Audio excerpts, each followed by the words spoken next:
मुळे आघाडीत सगळं काही आलबेल नाही एवढं मात्र निश्चित। आणि आता महत्त्वाची बातमी आहे शिरूरमधून। राष्ट्रवादी काँग्रेसचे माजी प्रदेश उपाध्यक्ष मंगलदास विठ्ठलराव बांदल यांना शिक्रापूर पोलिसांनी अटक केली। हे प्रकरण आहे आर्थिक फसवणुकीचं असं सांगितलं जातंय। आर्थिक फसवणूक केल्याप्रकरणी बांदल यांना पोलिसांनी अटक केली आहे। त्यांच्या बरोबर आणखीनही काही जण रडारवर असल्याचं कळतं। बँकेचे 2,50,00,000 रुपये थकवलेत आणि या सर्व प्रकारामुळे पुणे जिल्ह्यात एकच खळबळ उडाली।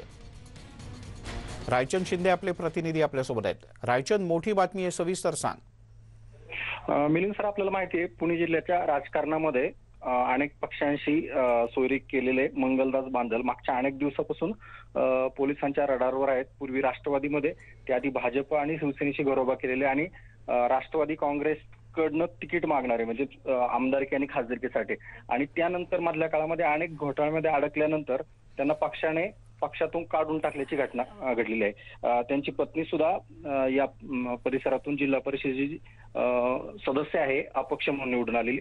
अनेक घोटाळ्यामध्ये ते मधल्या काळात अडकले होते, त्यानंतर जामिनावर सुटले सुद्धा होते।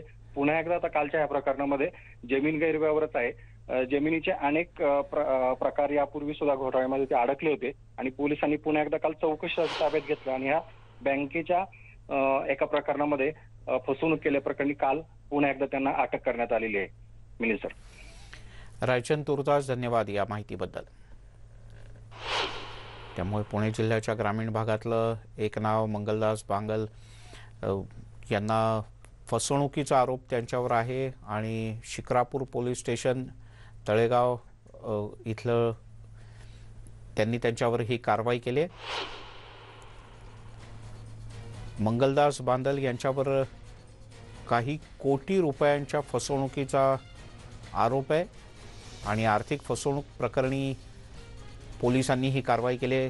सुमारे 2.5 कोटी रुपये थकवले असा त्यांच्यावर आरोप आहे।